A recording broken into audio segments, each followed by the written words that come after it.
Det er forår, fugle kvidrer og alt er idyllisk. 4A skal lære om forårets farver.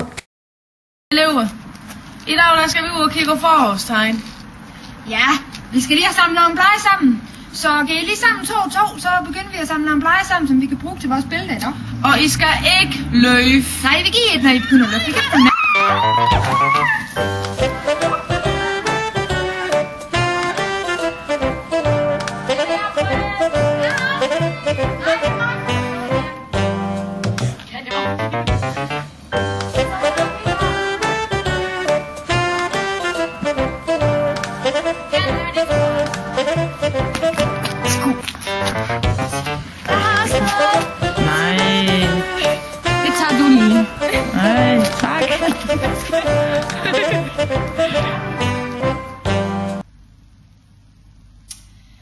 Ja, nu har vi jo så været ude i skov alle sammen, og I har fået samlet rigtig meget ind. Det kan jeg love jer for. Det ser rigtig godt ud.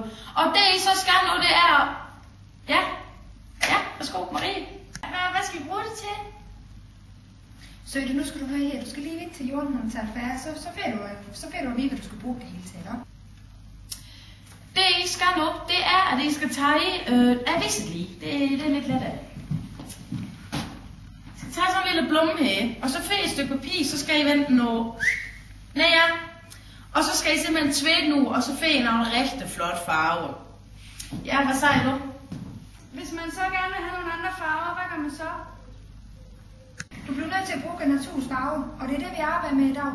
Så du bliver nødt til at blande det lidt, men du har jo masser af farver der. Du har jo gul og hvid og grøn og så videre. Det bliver jo rigtig flot. Ja, det skal nok blive. Men med mindre, at du har fundet en pink blom ude i hav, så kan du heller ikke bruge pink. Nej.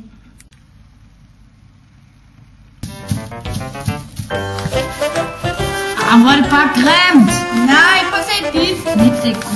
Det er bare krøllet.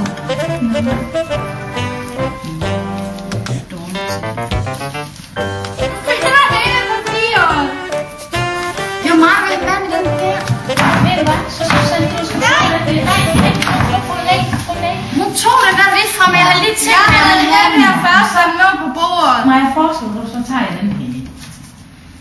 Ja, det er godt. Det er virkelig godt. Det blev ellers køen, da. Det er mig, der har lavet det hele. Nej, jeg har også lavet det her. Ved du, hvis I ikke kan eneste, så klipper vi simpelthen af papir over med. Så vil jeg gerne have det pænt gule, så kan du få et grimt.